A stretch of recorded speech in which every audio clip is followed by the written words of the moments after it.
Topic है। तो जो हम आज टॉपिक ले रहे हैं ये ले रहे हैं एनसीईआरटी बायोलॉजी। तो पहले सबसे पहले हम एनसीईआरटी 11th बायोलॉजी पढ़ेंगे। तो 11th बायोलॉजी के अंदर जितने चैप्टर्स हैं हर चैप्टर्स को हम पढ़ेंगे और हर चैप्टर के अंदर जितने मतलब टॉपिक बन रहे हैं टॉपिक की वीडियो बनाएंगे सेपरेट और हम सेपरेट पढ़ेंगे। और ये जो हम कंटेंट ले रहे हैं डायरेक्ट एनसीईआरटी से कॉपी करके उसको एक्सप्लेन करेंगे, ठीक है। तो जो आज का हमारा जो चैप्टर है उसका नाम है the living world. Okay, the living world, ठीक है। और जो हमारे चैनल का नाम है बायोलॉजिया क्लासेस। तो सबसे पहले आप हमारे चैनल को सब्सक्राइब करें, लाइक करें और शेयर करें, क्योंकि इस चैनल पर हम फ्री ऑफ कॉस्ट बायोलॉजी पढ़ा रहे हैं। फ्री ऑफ कॉस्ट, कोई चार्ज नहीं लगेगा, फ्री ऑफ कॉस्ट बायोलॉजी, पूरी एनसीईआरटी बायोलॉजी। अभी हम 11th चला रहे हैं, उसके बाद 12th पढ़ाएंगे, उसके बाद हम ऑब्जेक्टिव बायोलॉजी जितने ऑब्जेक्टिव है क्वेश्चन वो करवाएंगे। उसके बाद में फिर हम एडवांस लेवल की बायोलॉजी पढ़ाएंगे, जिसमें जो बीएससी लेवल की, एमएससी लेवल की, पीएचडी लेवल की, ठीक है। तो अब हम शुरुआत करें 11th लेवल से, ठीक है। तो ये ध्यान रखिए, बायोलॉजिया क्लासेस, हमारे चैनल का नाम biologia classes. Okay, and myself Ashok Kumar, I am the PhD scholar at MPUT Udaipur and my specialisation in molecular biology and biotechnology. Okay, तो हम शुरू करते हैं द लिविंग वर्ल्ड। तो यहाँ पे हम अभी जो एनसीईआरटी इंग्लिश एनसीईआरटी लेके चल रहे हैं, उसके बाद हम एक बार हिंदी एनसीईआरटी भी पढ़ेंगे, ठीक है। पहले हम इंग्लिश वाली कंप्लीट कर देते हैं। तो इंग्लिश हिंदी, यहाँ पे एक्सप्लेनेशन हिंदी में भी रहेगा, इंग्लिश में भी रहेगा, और जो कंटेंट होगा वो इंग्लिश में होगा, ठीक है। चलो नेक्स्ट। हाँ, तो ये फर्स्ट चैप्टर के अंदर जो फर्स्ट टॉपिक आ रहा है व्हाट इज लिविंग। अब यहाँ देखो लिविंग क्या है। अब यहाँ पे समझिए लिविंग मीन्स जीवित, जो जीवित है। तो बायोलॉजी में हम क्या पढ़ते हैं, लिविंग थिंग्स। लिविंग जो लिविंग है, चाहे प्लांट हो चाहे एनिमल हो, ये लिविंग है। तो जीवित जो चीज़ है उनकी स्टडी करते हैं बायोलॉजी में। ओके, तो सबसे पहले हमें देखना पड़ेगा लिविंग क्या होता है, what is living. When we try to define living, ठीक है, लिविंग की डेफिनेशन देखो पहले। सबसे पहले लिविंग क्या होता है। तो हम जो शुरुआत में कन्वेंशनली जो ट्रेडिशनली पहले क्या बोलते थे, मतलब जब एडवांस बायोलॉजी नहीं थी उस टाइम हम ये समझते थे कि लिविंग का मतलब होता है जिसके अंदर क्या हो, ग्रोथ हो, ठीक है, रिप्रोडक्शन हो, ठीक है, एबिलिटी हो टू सेंस इन्वायरमेंट, ठीक है, और mount a suitable response to come our mind. जैसे अगर कोई मतलब कोई इफेक्ट हुआ, कुछ हुआ, तो उसके अगेंस्ट में अपने के अंदर कोई रेस्पॉन्स आ रहा है, कोई मतलब किसी ने कुछ बोले तो रेस्पॉन्स आ रहा है, तो वो क्या है, माइंड में एक रेस्पॉन्स आ रहा है, तो एक लिविंग है, ठीक है। अब यहाँ देखो ग्रोथ का मतलब देखो प्लांट में होता है, प्लांट में जो ग्रोथ होती है होल लाइफ होती है, मतलब ग्रोथ करता रहता है प्लांट, रूट पे भी ग्रोथ करता है, शूट पे भी ग्रोथ करता है, ठीक है, ठीक है। जैसे प्लांट है, ठीक है, तो ये अभी जैसे प्लांट है तो यहाँ ये रूट पे भी ग्रोथ करेगा, शूट पे भी करेगा, ठीक है। तो ये रूट और शूट दोनों पे ग्रोथ करेगा, तो ये होल टाइम चलती रहती है ग्रोथ, ठीक है। प्लांट बढ़ता रहता है, रूट ऊपर से जितना बढ़ता है उतना नीचे से बढ़ता है, रूट भी बढ़ती है, ऊपर से बढ़ता रहता है प्लांट के लीव्स, ठीक है, रियल पार्ट, ठीक है। उसके बाद में ये ग्रोथ होते थे, फ्रूट लगते रहते हैं, ये जनरेशन तो ये मतलब कंटिन्यू चलता रहता है। बट एनिमल में ऐसा नहीं होता। एनिमल में एक स्पेसिफिक साइज है, एक स्पेसिफिक शेप मतलब साइज है, उतना ही बढ़ेगा, उसके बाद में नहीं बढ़ता, ठीक है। जिस होता है ना कि ह्यूमन में देखें अगर 18-19 ईयर्स तक उसकी लेंथ बढ़ती है, ठीक है, उसके बाद लेंथ नहीं बढ़ती, ठीक है, चाहे बोले आप कितना प्रोटीन खिलाओ, कुछ भी खिलाओ, ठीक है। तो ये ह्यूमन में ही चीज़ है, ठीक है। प्लांट में ऐसा नहीं, प्लांट में बढ़ता रहता है कंटिन्यू। एनिमल में जैसे अगर मान लो कोई एनिमल है, स्मॉल एनिमल है, तो उसको बोले कितना खिलाया था, बस उसकी जो मतलब उसके अंदर उसके जो जीनोम में जितना उसका साइज बनना है वो उतना ही बनेगा, उससे बड़ा नहीं बनेगा, ठीक है। बैक्टीरिया तो बैक्टीरिया की जो साइज है तो माइक्रोमीटर में, तो वो माइक्रोमीटर में ही रहेगा, आप उसको कितना भी खिलाओ, कुछ भी करो, तो बट वो साइज रिप्रोडक्शन होगा, ठीक है, ठीक है। ये है लिविंग ऑर्गेनिज्म, इतना मतलब ये पहले पुराने ज़माने में जो मतलब थोड़ी एडवांस बायोलॉजी नहीं थी उस टाइम ऐसा बोलते थे कि ये चीज़ें हैं वो लिविंग है, ठीक है। अब क्या कहते हैं, now one can be add a few more feature, जैसे लाइक मेटाबॉलिज्म, ठीक है। अब अभी जो कुछ इसके अंदर कुछ चीज़ें ऐड की, जैसे लिविंग कौन है? जिसमें मेटाबॉलिज्म भी है, ठीक है। अब ये इसको देखते हैं कि मेटाबॉलिज्म क्या होता है, ठीक है। फिर एबिलिटी टू सेल्फ रेप्लिकेट, ठीक है, सेल्फ ऑर्गेनाइज और intact and emergence to this list, ठीक है, जो मतलब ये है। उसके बाद let us to try understand each of this, ठीक है। अब इसके बाद में पहले देखते हैं मेटाबॉलिज्म क्या है। मेटाबॉलिज्म मतलब दो चीज़ें होती हैं इसमें, कैटाबॉलिज्म होता है और एक एनाबॉलिज्म होता है, ठीक है। तो कैटाबॉलिज्म मतलब जो आपने खाना खाया, क्या खाया? प्रोटीन खाया, जो भी खाया, मतलब जैसे कार्बोहाइड्रेट खा लिया तो लास्ट में क्या बन रहा है? ग्लूकोज बन रहा है। प्रोटीन से क्या बना? अमीनो एसिड बन रहा है, ब्रेक डाउन हो रहा है। तो ये क्या हो रहा है? कैटाबॉलिज्म। क्योंकि ये जरूरी क्यों है? क्योंकि अगर डायरेक्ट प्रोटीन खाओगे तो प्रोटीन अगर मान लो आपने खाया, जैसे अपने चिकन खाया, उसमें कोलेजन प्रोटीन मान लें, तो कोलेजन प्रोटीन अंदर क्या? अंदर जाके वो अमीनो एसिड ब्रेक डाउन होगा। प्रोटीन टूट के पेप्सिन, ट्रिप्सिन वगैरह एंजाइम काम करते हैं, वो ब्रेक डाउन होता है। फिर वो अमीनो एसिड आगे जाके दूसरे प्रोटीन सिंथेसिस उसमें यूज होता है या उससे कोई साइकिल चल के, जैसे क्रेब साइकिल वगैरह चल के, तो उससे एनर्जी बनती है। या आपने कोई कार्बोहाइड्रेट खा लिया, जैसे मान लो कुछ का, जैसे लैक्टोज खा, तो लैक्टोज आगे जाके ब्रेक डाउन होगा तो लैक्टोज, तो फिर क्या बनेगा? उसमें ग्लूकोज वगैरह बनेगा। लास्ट में ग्लूकोज, सुक्रोज खाया, चीनी खाई तो ग्लूकोज फ्रक्टोज बनेगा, तो वो आगे जाके एनर्जी कन्वर्ट होती है। तो ये होता है कैटाबॉलिज्म। एनाबॉलिज्म मतलब छोटी छोटी चीज़ें, जैसे मान लो अमीनो एसिड को जोड़ के क्या बनाना? प्रोटीन बना दिया, तो ये क्या है? कैटाबॉलिज्म, ठीक है। सॉरी, एनाबॉलिज्म मतलब जोड़ना, मतलब छोटे से बड़ा बनाना, स्मॉल मोलिक्यूल से बड़ा मोलिक्यूल बनाना, ठीक है, ये होता है एनाबॉलिज्म।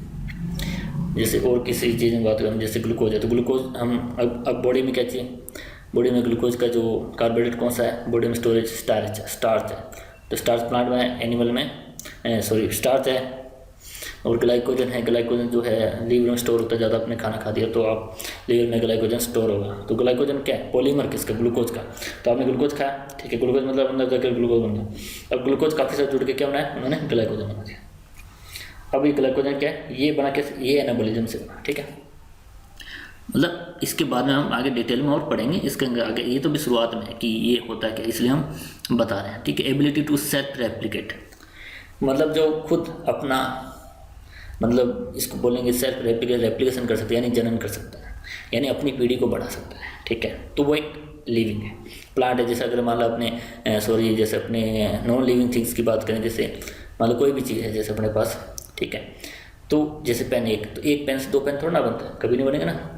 बट एक एनिमल से दो एनिमल बनते हैं। जैसे बैक्टीरिया है तो बैक्टीरिया से उसका रेप्लिकेशन हुआ तो एक मतलब ब्रेक डाउन हुआ तो रेप्लिकेशन ब्रेक डाउन, यानी तो उसने क्या किया? एक से दो बैक्टीरिया बनाए, फिर दो से चार बने, ऐसे मतलब बढ़ता रहता है। तो ये कैरेक्टरिस्टिक का लिविंग थिंग का है। नॉन लिविंग में ये नहीं होता, ठीक है। Next, self organise. ये अपने ग्रुप बना सकते हैं, ठीक है। जैसे कुछ बैक्टीरिया होता है, बैक्टीरिया कॉलोनी रहती है, तो ये ग्रुप बना। ह्यूमन है तो ह्यूमन में ग्रुप बनते हैं। तो प्लांट में ऐसा नहीं होता ना, इसमें प्लांट में जैसे ग्रुप बनते हैं, मतलब इसमें भी ग्रुप है। तो मतलब एनिमल की कैसे बात करें, सेल्फ ग्रुप बना सकते हैं। जैसे होता है ना, जैसे ग्रुप इन द सेंस, अब यहाँ पे सेल के लेवल पे जैसे कुछ सेल्स मिलकर ग्रुप बनाए, उन्होंने क्या बोला? टिश्यू मिलकर ग्रुप बनाया तो उन्होंने ऑर्गन बोल दिया। तो ऐसे ग्रुप भी बोल सकते हैं। वैसे बायोलॉजिकल ग्रुप जो इकोलॉजी में वो वाले ग्रुप भी हो सकते हैं, मतलब सब तरह से। बट ऐसे थोड़ी होता कि जैसे मान लो एक पेन है तो उसने अपने ग्रुप बना लिया, काफ़ी सारे पेन इकट्ठे कर लिए, नहीं, ऐसा नहीं होता। तो वो नॉन लिविंग थिंग में ऐसा नहीं होता। लिविंग थिंग में ग्रुप बना सकते हैं, ठीक है। और एक दूसरे इंटरेक्ट भी कर सकते हैं। इंटरेक्ट मतलब एक दूसरे से बातचीत कर सकते हैं, ये सब करते हैं ना। बैक्टीरिया भी एक दूसरे से केमिकल सिग्नल से बात करते हैं, ठीक है। और एमरजेंस टू दिस लिस्ट, ये जो मतलब ये सब चीज़ें जो इसमें लिस्ट में आ रहा है, ठीक है। अब इसके बाद हम देखते हैं इसके बारे में क्या, let us to try understand each of these. अब ये जो चीज़ें हैं इसको हम आगे डिटेल में पढ़ेंगे, ठीक है। तो इसमें देखेंगे कि all living organism grow. Simply जो जितने ऑर्गेनिज्म है लिविंग है वो ग्रो मीन्स उसका ग्रोथ हो सकता है, ग्रो का मीन्स उसका डिवीजन हो सकता है, यानी संख्या बढ़ना या उसकी साइज बढ़ना। तो ग्रोथ में दोनों चीज़ें आती है। बैक्टीरिया केस में ग्रोथ का मतलब होता है उसकी मल्टीप्लिकेशन, यानी उसकी कॉपियाँ बढ़ना। काफ़ी जैसे अगर एक बैक्टीरिया था, एक से दो से चार, ये उसका क्या हुआ? ग्रोथ। बैक्टीरिया केस में। ह्यूमन केस में ग्रोथ का मतलब क्या हुआ? हाइट बढ़ना, मोटाई बढ़ना, चौड़ाई बढ़ना, सब, ठीक है। ठीक है, इनके इन द मास एंड इनके in the number of individual, ठीक है। मास बढ़ना मीन्स, मास का मतलब यानी वेट बढ़ना, साइज बढ़ना। इनके इन द नंबर, संख्या बढ़ना, कितने भी संख्या, जैसे कोई इंडिविजुअल था उसकी संख्या बढ़ना। And twin characteristic of the growth में ये दोनों चीज़ें आती है, ठीक है। मल्टी सेलुलर ऑर्गेनिज्म, अब मल्टी सेलुलर ऑर्गेनिज्म की बात करें आगे। इसमें ये क्या होता है कि मल्टी सेलुलर ऑर्गेनिज्म होता है, जैसे मान लो मल्टी सेलुलर मतलब एक सेल से ज़्यादा, सिंगल सेलुलर मतलब सिंगल सेल, जैसे बैक्टीरिया है तो सिंगल सेल है, ठीक है। अब मल्टी सेलुलर मतलब बैक्टीरिया से ऊपर जैसे पोरीफेरा आ गया, सिलेंट्रेट आ गया, लाइक जिसमें अपने जैसे मतलब सिंपल सिलेंट्रेट आ गया, फिर उसमें जैसे हाइड्रा आता है, ये सब जो ग्रो, ये अभी अब आगे डिटेल में पढ़ेंगे, ठीक है। चाहे केंची हो गया, अर्थवर्म हो गया, तो ये क्या मल्टी सेलुलर ऑर्गेनिज्म, ठीक है। Okay sorry, okay. तो इसमें जैसे प्लांट है, अब प्लांट की बात कर लेते हैं ज़रा, ठीक है। इसमें क्या है, this grow by cell division occurs continuously through their life. तो यहाँ पे जो ग्रोथ होती है उसमें सेल डिवीजन बढ़ती रहती है, सेल डिवीजन जैसे सेल डिवीजन चलता रहता है, इसमें जो सोमेटिक डिवीजन होता रहता है, सोमेटिक भी होता है वो भी होता है, जेनेटिक डिवीजन दोनों होता है। जेनेटिक डिवीजन जब फ्रूट डेवलपमेंट या सीड जर्मिनेशन करेगा, सीड सिंथेसिस की टाइम होगा, ठीक है। और बाकी उसमें जैसे एक लीफ बनी फिर गिर गई, मतलब कई बार तो पतझड़ के मौसम में गिर जाती है फिर नहीं बन जाती है, तो उसको रिप्लेस करते नई नई कोशिकाएं बनती रहती है, सब चलता रहता है, ठीक है। इन एनिमल केस में this growth is seen only up to certain age, ठीक है। मतलब एक टाइम तक ये ग्रोथ होती है एनिमल में। In animal this growth is seen only up to certain age, means एक जैसे ह्यूमन में 18-20 साल तक ग्रोथ होती है, उसके बाद में नहीं होता ना ग्रोथ। जैसे मतलब जैसे 18 साल का लड़का है, उसकी हाइट 5.5 है, तो उसके अगर 50 साल का तो उसकी हाइट कितनी होगी, मतलब अगर होल टाइम ग्रोथ होती है तो क्या होता है, उसकी हाइट होनी चाहिए फिर कम से कम 15 फुट, 12 फुट, 13 फुट, नहीं बट ऐसा नहीं होता, ठीक है। अब नेक्स्ट, हाँ जैसे कि cell division occurs in certain tissue to replace lost cells, ठीक है। अब जैसे मान लो ह्यूमन में जैसे जो आरबीसी होती है, वो आरबीसी का लाइफ कितना 120 डेज होता है, ठीक है। अब आरबीसी की 120 डेज है, तो 120 डेज तो वो 120 डेज में वो डेथ हो जाती है, फिर नई आरबीसी बनेगी, ठीक है ना।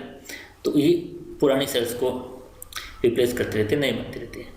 जैसे ह्यूमन में स्किन सेल्स होती है, तो जैसे होता है मेल निकलता है तो वो स्किन सेल डेड होती रहती है, उसके नीचे नई सेल्स बनती रहती है, चलता रहता है, ठीक है। फिर unicellular organism grow by cell division, ठीक। यूनिसेलुलर मतलब एक कोशिका वाला, एक कोशिका मतलब वो सेल डिवीजन होगा तो ग्रो होगा, मतलब सेल डिवीजन का मतलब यहाँ सेंस कि जैसे बैक्टीरिया है तो बैक्टीरिया की ग्रोथ का मतलब 1 से 2 बनना है, ठीक है।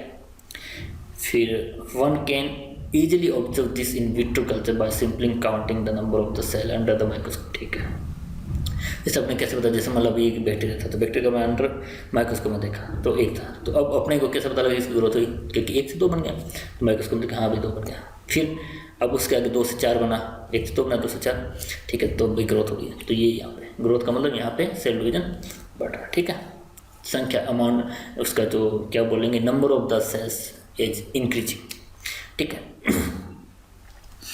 ओके, माइक्रोस्कोप तो अलग अलग टाइप के आते हैं, ठीक है। उसमें लाइट माइक्रोस्कोप सबसे सिंपल होता है, उसके बाद में हाई एडवांस लेवल पे जाएंगे तो अब इलेक्ट्रॉन माइक्रोस्कोप है वगैरह सब, ठीक है।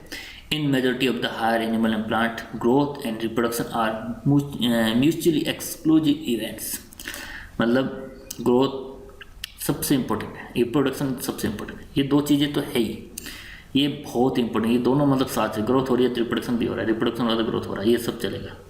क्योंकि अगर जैसे 18 एज पे आएगा तो उसके बाद में उसका रिप्रोडक्शन जो बायसेक्सुअल कैरेक्टर जो है उसमें आने लग जाते हैं, तो ये उसमें आ जाता है, ठीक है। ग्रोथ हो गई तो वो सब चीज़ें, क्योंकि ये चीज़ें मैनेज करके चलना पड़ता है, प्रकृति में सिस्टम है, एक चीज़ दूसरे से, क्योंकि एक जनरेशन दूसरे जनरेशन को आती रहती, दूसरे से तीसरे जनरेशन ऐसे चलता रहता है, ठीक है। One must remember that increase in body mass is considered as a growth, हाँ ठीक है। ग्रोथ मतलब अगर बॉडी मास बढ़ा तो ग्रोथ हो रही है, ठीक है, simple. Non living object also grow if we take increase in body mass as is certain for growth. अब जैसे नॉन लिविंग ऑब्जेक्ट है वो ऑल्सो ग्रो, वो भी ग्रो करता है if we take increase in body mass, ठीक है, as is criteria for growth. हाँ जैसे मतलब अगर बॉडी मास बढ़ रहा है तो ये अगर एक क्राइटेरिया लगे तो ये तो उसमें भी होता है ना। जैसे मान लो कोई चीज़ है तो जैसे बलून है तो बलून को तो वो भी उसका बॉडी मास भी तो बढ़ रहा है ना, अगर आप उसको एयर भरोगे तो बॉडी मास तो, बट वो लिविंग थिंग नहीं है ना।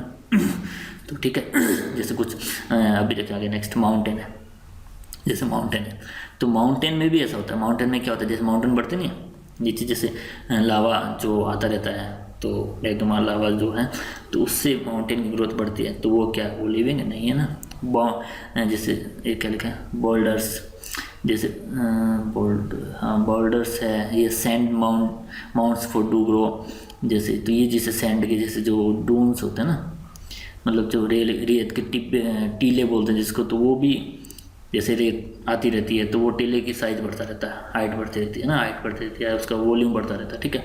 तो वो उसको भी आप ग्रोथ नहीं बोल सकते। ग्रोथ वहाँ उसके केस में ग्रोथ है, बट वो लिविंग नहीं है ना। हाँ, जैसे फिर उसके अंदर this kind of the growth exhibited by non living object is by accommodation of material on the surface, ठीक है। यहाँ पे क्या होता है कि जैसे एक रेत का टीला था, तो उसके अंदर अगर मान लो 10 लेयर है, तो उसके बाद एक लेयर और बन गई, 11 लेयर हो गई, फिर 12 लेयर हो गई, तो ये ग्रोथ बढ़ रही है। तो यहाँ पे जो डिपोजिशन होता है वो सरफेस पे हो रहा है। बट एनिमल के केस में या जो लिविंग की थिंग के केस में ग्रोथ हो रही है वो अंदर से हो रही है, ठीक है। यहाँ देखिए surface in the living organism growth is from inside, अंदर से ग्रोथ हो रही है, ठीक है। ऐसे थोड़ी है कि बाहर जाके कोई चीज़ चिपक गई अपनी तो ग्रोथ हो गई, ऐसा नहीं हो रहा ना। हाँ, अंदर से अपने खा रहे हैं खाना, तो अंदर से वो कोशिकाएं जो बन रही है या फैटी सेल्स बन रही है लाइक एडिपोटिस, तो वो उसको ग्रोथ बना रहे हैं, ठीक है, अंदर से ग्रोथ होती है। पर नो लिविंग में जैसे ड्यून्स है या जो तो मतलब है वोल्केनो है, तो वहाँ पे जो ग्रोथ हो रही है वो ऊपर से भी लेयर बन रही है, लेयर बढ़ती जा रही है, तो ग्रोथ हो गई, ठीक है। फिर तो growth therefore can't be taken is a defining property of living. Growth सीधा अकेले ग्रोथ के बेसिस पे ये नहीं कह सकते कि ग्रोथ हो रही है तो वो लिविंग ऑर्गेनिज्म, इसलिए, ठीक है, समझ गया। अकेली ग्रोथ से आप ये नहीं कह सकते कि ये लिविंग है, क्योंकि ग्रोथ तो नॉन लिविंग में भी हो रही है ना, अभी अपने देखिए, ठीक है। तो conditions under which it can't be observe in all living organism have to be explained, and then we understand that it is characteristics of living system a dead organism doesn't grow। अब जैसे कुछ अब यहाँ पे देखिए कि जो dead है, तो डेड हो गया तो वो क्या, पहले तो लिविंग था बट अभी वो डेड हो गया, तो अब वो क्या ग्रोथ नहीं कर सकता, ग्रोथ नहीं करेगा ना, वो डेड है, ठीक है। तो ठीक है, अब नेक्स्ट, ठीक है, चैनल का नाम ध्यान रखिए, बायोलॉजिया क्लासेस। बायोलॉजी हमने जैसे डिफ्रेंशिएट करने के लिए इसका नाम जैसे बायोलॉजी से बनाया बायोलॉजिया, ताकि आप यूट्यूब चैनल पे जाएं तो आपको डायरेक्ट ही अब बायोलॉजी क्लासेस देखोगे तो आपको काफ़ी सारे मिल जाएगी, but you will search only Biologia classes. तो बायोलॉजिया क्लासेस सर्च करोगे तो आपको सिर्फ हमारी ही क्लास मिलेगी, ओके, ठीक है। आज इतना ही। अब हम आगे नेक्स्ट वीडियो में इसकी आगे का जो पार्ट है उसको डिस्कस करेंगे, ठीक है। तो तब तक हमें आज्ञा दीजिए, ओके। हमारे चैनल को सब्सक्राइब करें, लाइक करें, शेयर करें, ठीक है। फ्री ऑफ कॉस्ट आपको पूरा बायोलॉजी पढ़ाएंगे हम यहाँ पे, एनसीईआरटी एक टॉपिक लेके चल, एक पॉइंट हर लाइन को लेके चल रहे हैं हम, कोई चीज़ मिस नहीं कर रहे, कंटिन्यू लेके चल रहे हैं। जो एनसीईआरटी में लिखा हुआ सेम टू सेम कॉपी करके उसको एक्सप्लेन कर रहे हैं हम फुल डिटेल में। अब जैसे अभी तो थोड़ी थ्योरी से चल रही है ना, थोड़ा इसमें ज़्यादा कुछ है नहीं, बेसिक है, पर जो आगे जो डिटेल में चीज़ें उसको हम एक्सप्लेन करेंगे, उसको हम राइट करके बताएंगे कैसे, और हम इसमें दूसरी बार टॉपिक वाइज चैप्टर वाइज हम ऑब्जेक्टिव क्वेश्चन भी लेके आएंगे, ताकि आप नीट के एग्ज़ाम में चाहे ICAR JRF है सब जो ना सिंपल एग्ज़ाम होता है ICAR वाले, या कोई भी एग्ज़ाम हो जो बायोलॉजी जिसमें बायोलॉजी आती हो, तो UPSC में जैसे कुछ इकोलॉजी वाला पार्ट आता है, उसके 3-4 चैप्टर आते हैं, तो वो ज़्यादा इंपॉर्टेंट है, वो उसमें काम है। जैसे हम ऑब्जेक्टिव क्वेश्चंस भी लेके आएंगे, ठीक है। तो ताकि हम इस चैनल पे पूरी बायोलॉजी को ऐसे मतलब एकदम पॉइंट टू पॉइंट हर चीज़ याद हो जाए, ऐसे समझा दें, ताकि मतलब आप लाइफ टाइम कभी बोलो ना, ऐसी बायोलॉजी हम पढ़ाएंगे, हमारा ऐसा टारगेट है। तो आप लोगों को कोऑपरेट करना है, ओके, थैंक यू।